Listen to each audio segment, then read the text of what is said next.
Poštovani gledalci, pomaže Bog i dobroveče. Vi ste na kanalu Srbin Info, pratite emisiju Vesti dana, a moje ime je Nada Gladović.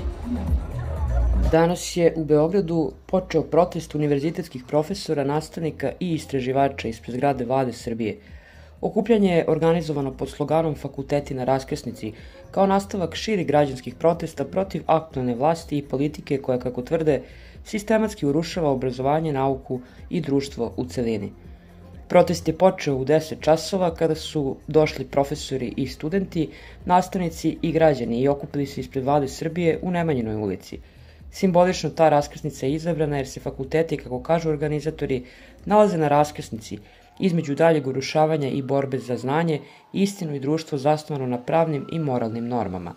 Među okupljenima bili su profesori sa više beogradskih fakulteta, filozofskog, filološkog, elektrotehničkog, biološkog i drugih, kao i članovi raznih udruženja, poput Udruženja za odbranu ustavnosti i zakonitosti, Udruženja roditelja i mnogobrojni građani. Protestu su se priključili i studenti, kao i brojni građani, bajkeri i ratni vojni veterani.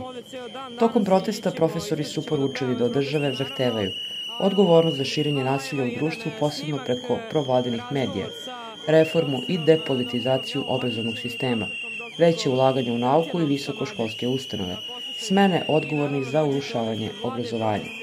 Profesori su posebno ukazali na to da su univerziteti potisnuti na marginu, da je obrazovanje pretvoreno u formalnost, a da vlast svesno zanemaruje potrebe mladih studenata i profesora. Posle uvodnih govora, učesnici protesta započeli su blokadu raskrsnice kod Vlade i održali 16-minutnu tišinu, čime je saobraćaj u tom delu grada u potpunosti obustavljen. Ovaj potez organizatori su objasnili kao jasnu poruku da bez obrazovanja nema napretka društva, te da će građanska neposlušnost biti nastavljena ako vlast nastavi da ignoriše zahteve. Ovo je borba za opstanak znanja u Srbiji, ovo je borba za budućnost naše dece. Ako sada nestanemo u odbranu univerziteta, sutra nećemo imati ni školu, ni fakultet, ni istinu, niti šta da branimo, poručili su govornici na protestu. Protest prolazi mirno i dostojanstveno, bez incidenata, uz podršku i prolaznika i građana. Organizatori su najavili protestne akcije u narednim nedeljima sve dok se zahtevi ne ispune. Takođe najavljeno da će i blokada trajati u zavisnosti od energije profesora, studenta i građana, sve do ispunjenja zahteva. Nikada nisu bili više povezani univerziteti i fakulteti.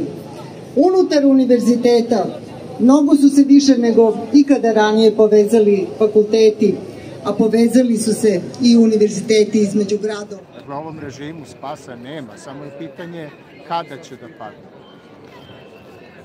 Slažem se i nadam se u istinitost ovoga što sve ste rekli. Svako dobro vam želim. Pridružite se svi ovom protestu. Ovo su vidovdanski dani otpora okupaciji. Želim da vam zahvalim što ste juče bili u Sjeriću. Vratili smo vas ceo dan. Bilo je veoma uzbudljivo, a kako izgleda nije još kraj. Ne možemo da se spustimo baš na nivo prostaka koji nam sudbinu kroje. Njima na čast i na večno pamćenje generacija, a i Bog vidi nešto, tako? To bi rekao Nebo Sanac, gdje ne bi. Tako da jedva čekam njegov sutra, da vam kažem, jer će imati puno posla na ovoj zemlji. A umeđu vremenu mi moramo da se borimo da osvestimo svakoga ko ima obraza. Dakle, imate u Srbiji puno ljudi koji imaju cenu i ovo su ovde ljudi koji su došli zbog drugih. I to upravo su oni kojima je najlakše da popuste, da ih neko kupi.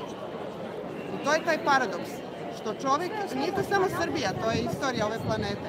Što god imaš manje, to ćeš lakše trpeti oni koji imaju mnogo.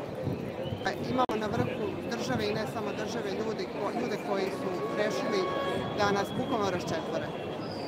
Raščetvore zato što je ova zemlja na neki način koji ja ne umem da objasnim prepreka za novi svetski poredak. I dok god smo mi potencijalno ovakvi kakvi smo, dok god možemo da nešto uradimo, neće nas ostaviti na miru. Tako da niko ne misli da ako se zabije glavu u pesak ili u mišju ruku da će biti bolje. Neće biti bolje. Neće biti bolje i pogotovo mislim na one intelektualce koji smatraju da smo mi uvijek za sve krivi, znate. da smo mi bili fini, da smo bili ovakvi, da smo pustili da nam urade ovo, da smo pustili da urade ono, da smo ćutali, sve bi bilo bolje. Pa ljudi, shvatite već jednom da istorija ne zavisi od nas. Znači, nismo mi ti koji hoćemo da vladamo planetom, nismo mi ti koji hoćemo da uredimo svet po svom maršinu, neko drugi ga uređuje, a mi smo mu tu smetnja i ne može da gleda kako smo neuredni. Dakle, pamet u glavu. Shvatite da mora da se bori i shvatite da ništa neće da se desi samo od sebe. Neće da se desi samo od sebe. Znači, mi nismo ovde da pravimo građanski rat, da idemo na oružje, da ubijamo ljude ili da radimo ono što naš prvi predsjednik govori da hoćemo. Mi smo ovde da pokažemo da vidimo šta radi, da se ne slažemo s tim i da mi želimo drugačiju Srbiju, drugačiju Srbiju. Sve to rade zato što imaju blagoslov iza leđa od onih koji bi rado da nas prekopaju ne samo Jadar i Rađevinu, nego cijelu Srbiju. Da nas rastaraju sve vetrove.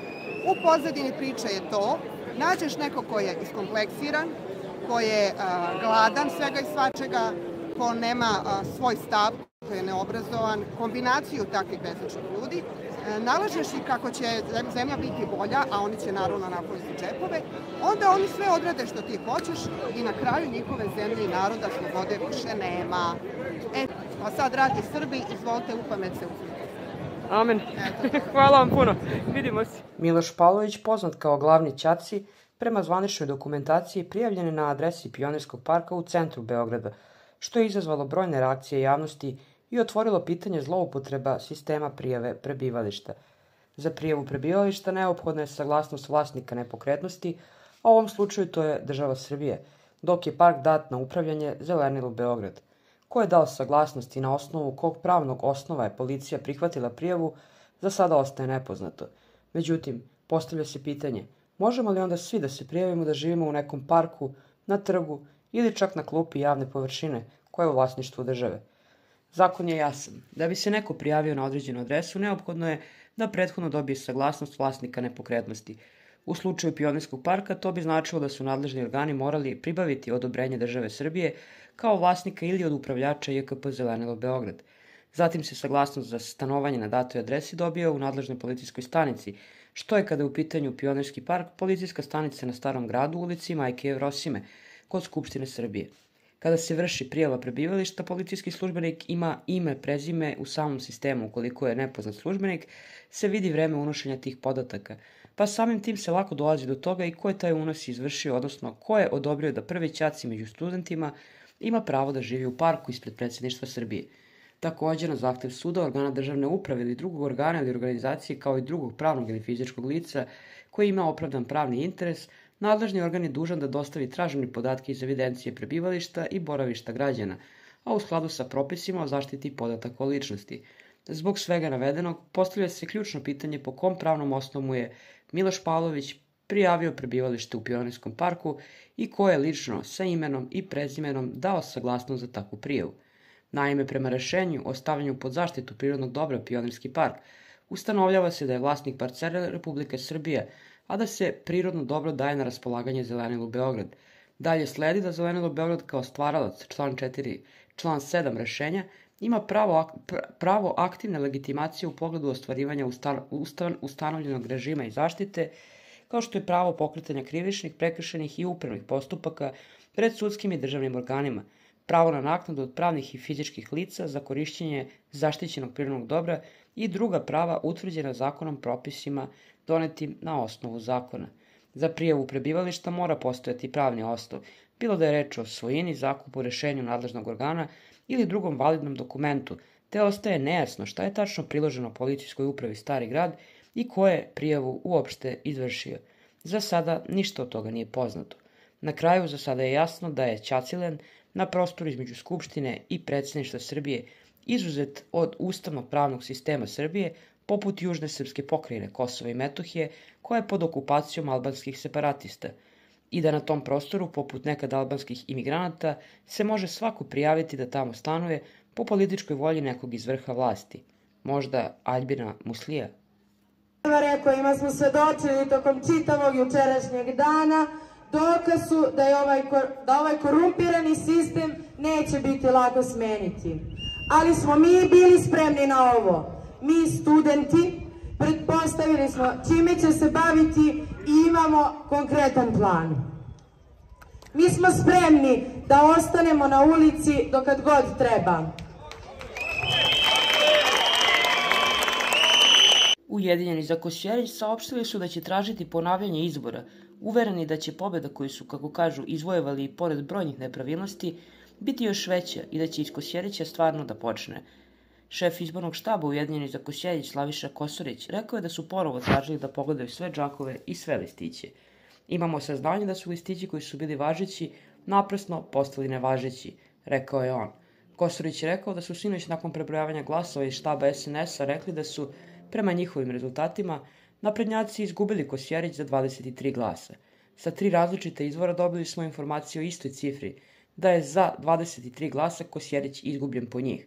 Nakon toga Aleksandar Vučić je zakazao konferenciju za 9 časova, pa je pomerio za 10. Na kraju se obratio oko 15 do 11 i saopštio one rezultate koje je saopštila i opštinska izborna komisija, rekao je Kosorić. U trenutku kada su izašli sa svojim rezultatima dešavaju se velike nelogičnosti, kazao je on. Nakon ponovnog brojanja na nekoliko biračkih mesta dolazimo do većeg broja nevažećih glasova. Istog trenutka sa pravnim timovima otišli smo da pogledamo šta možemo da uradimo. Oni su juče u toku izbornog dana činili da naša biračka mesta po gradu na svaki način obore i da se upišu neke razne nepravilnosti koje su učinili slučajno, namerno ili kako god, naveo Kosorić. On je naveo da je bilo 118 nevažećih glasova. Rekao je da će ujutru poslati odluku o obaranju velikog broja izbornih mesta. On je nabrojao nepravilnosti koje su uočene na konkretnim biračkim mestima. Obećavam vam ispred liste da ćemo na ponovljenim izborima dovesti čitavu Srbiju, da će iz Kosjerića stvarno početi i da se oni neće smeti ovo da zanemare. Idemo da oborimo sva biračka mesta i na ona na kojima smo pobedili, jer sada znamo da može, rekao je Kosorić. On je podsjetio da je 84% bila izlaznost. Pa predsjednik je sam rekao da je u Kosjeriću sve živo izašlo, pa smo ih opet pobedili. Više od 7400 ljudi je glasalo od 8897. Postavili smo rekord. Neki su u šali pričali da smo Severna Koreja, ali ćemo biti na ponovljenim izborima ako treba iz Severne Koreje da oslobodimo Kosjerić i da Kosjerića stvarno počne.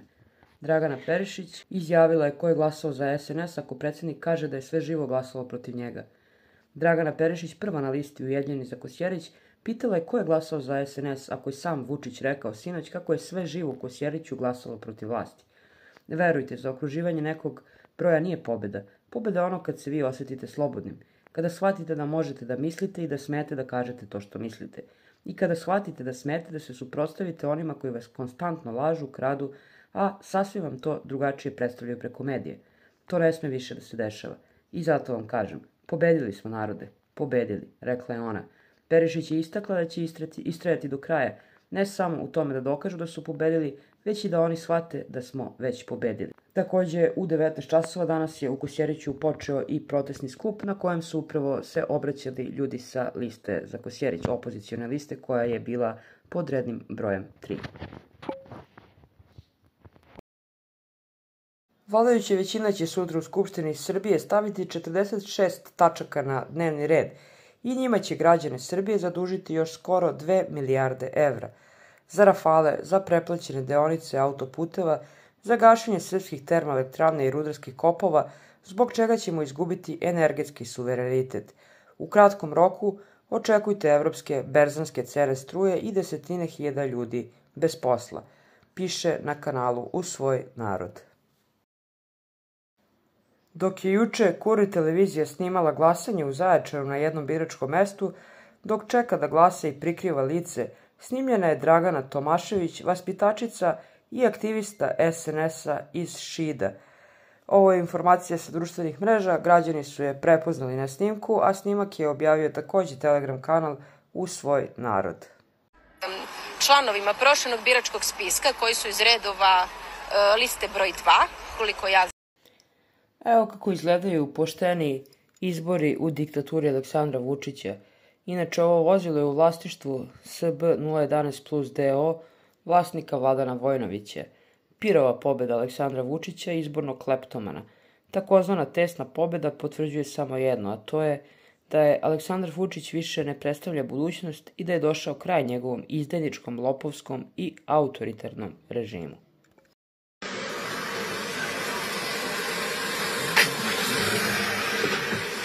Šta je bilo? Šta je bilo? Kako si na spisku? Šta ti ovo? Šta ti ovo? Šta ti ovo? Šta ti ovo? Šta ti ovo? Jebem li vam mamicu? Šta ti ovo? Šta ti ovo? Šta ti je ispalo? Ajde vidimo. Ajde vidimo šta ti je ispalo. Ajde vidimo. Ajde, ajde, ajde. Ajde, ajde, ajde majstore. Ajde majstore.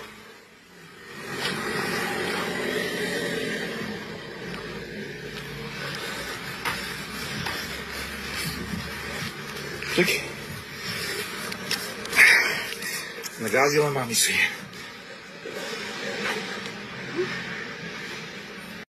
Srpska lista se oglasila povodom najave dolaska Kurtija u Severnu Mitrovicu i kažu da je to ozbiljna pretnja miru i stabilnosti. A sa kanala Bunt pitaju šta ste uradili po tom pitanju, jeste li se okupili u znak protesta, pokazali neki otpor. Kmetuljava saopštenja ne vode ničemu i vama treba da se mir i stabilnost. Piše na kanalu Bunt je stanje duha. Inače, danas je bio obračun potpredsjednika Srpske demokratije Stefana Veljkovića sa Svetljinijem i njegovim obezbeđenjem na šetalištu u Kosovskoj Mitrovici, zbog kojeg je kasnije priveden u policijsku stanicu.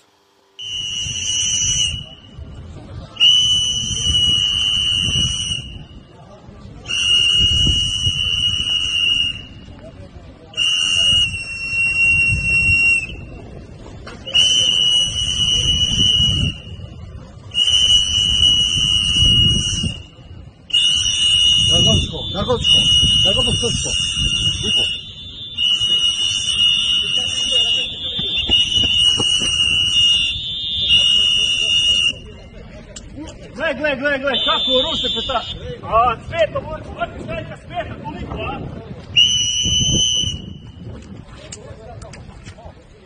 Plaćenje policije nad predstavnikom Srpske demokratije. Zašto me gurate? Zašto me gurate? Uo! Uo! Uo! Inače, policajac mi je rekao da ideš u Srbiju pa da radiš to. Ovaj policajac mi je rekao idi u Srbiju pa to radiš. Ovaj policajac mi je rekao da idem u Srbiju pa da radiš. Uo, bre! Uo! Uo! Uo! Uo! Imamo ovu isto električnu, koja je isto dobro završava posao. Uo! Evo vidite kako prolazi svako ko se protiv Kurtija bori na Kosovu. Ovako prolazi. Zašto me prevodi kažete? Kažu mu sad ćeš da vidiš. Zato što sam piške u Kurtiju. Ovako se prolazi. Prvo sam dobio batine od njegovog obezbeđenja, a sad me hapse. Zato što sam izrazio svoj demokratski protest protiv antisrpske politike kosovske vlade. Pusti mi vrat! Alo bre, šta radite više kosovske? Ej, zašto me hapsi? Zašto me hapsi? Zašto me hapsi? O, uđe.